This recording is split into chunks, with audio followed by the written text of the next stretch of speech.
रूपाय विशोधपत्यादिहेतवे तापत्रय विनाशाय श्री कृष्णाय वयं नमः। प्रेम से बोलो श्री कृष्ण भगवान की जय। प्रभु राधे कृष्ण के श्री चरण में हम सभी भक्तों का कोटि कोटि प्रणाम है। हे प्रभु, हे दीनदयाल, हे परमतपाल, हे जगतपति, सदा कृपा बनाए रखना।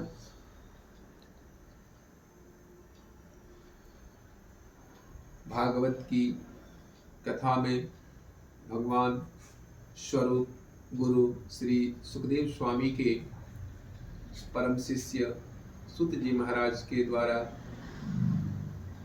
जब शौनक ऋषियों का प्रश्न आया कि हे गुरुवर, आप मुझे कुछ ऐसा करके बताइए कि भगवान की परम भक्ति, कृष्ण का शाश्वत भक्ति मुझे कैसे प्राप्त होगी, तब उन्होंने सारांश रूप में कहते हुए कहते हैं कि हे ऋषियों, मैं आप लोगों को ये बता देना चाहता हूँ कि भगवान की एकनिष्ठ भक्ति भगवान के समस्त लीला और समस्त चरित्रों का गुणगान करने से उनकी भक्ति सहज में प्राप्त हो जाती है। कहते हुए कहते हैं कि भगवान ने पहली बार उन्होंने लोकों की सृष्टि की, आदि समय में लोक निर्माण की इच्छा से उन्होंने महतत्व रूप से एक पुरुष रूप ग्रहण किया।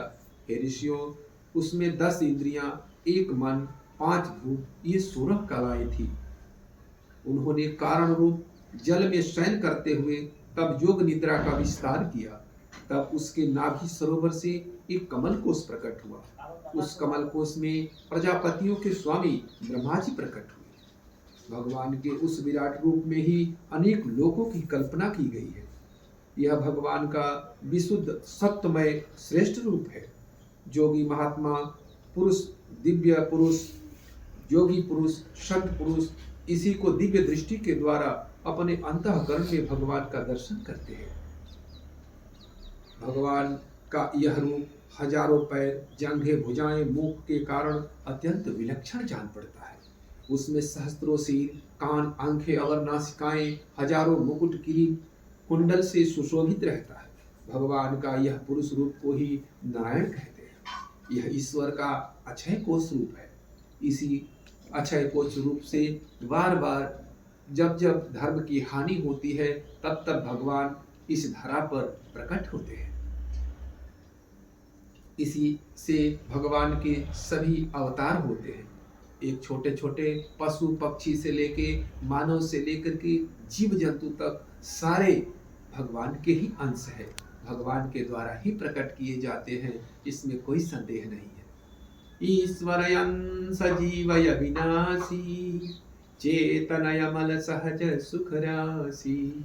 सभी जीवों में मनुष्य प्रधान है, इसलिए मनुष्य को चाहिए कि जैसे सभी जीवात्मा भगवान के प्रति सचेत रहता है, भगवान के प्रति जैसे मुख उठा कर देखते रहता है कि भगवान हम पर कृपा करे, वैसे ही सभी जीव मनुष्य को ही भगवान समझ करके उनकी तरफ मुख उठा करके हमेशा ध्यान देखते रहता है कि हे प्रभु, आप कृपा करो, आप मनुष्य रूप में आए हो, आपके पास ज्ञान है, बुद्धि है, वैराग्य है, कहीं इसी के सहारे, इसी मनुष्य के सहारे, इन मनुष्य के शरीर के सहारे ही भगवान की दिव्य कथा सुनने को मिल जाए, इसके लिए वो सभी तरसते रहते हैं।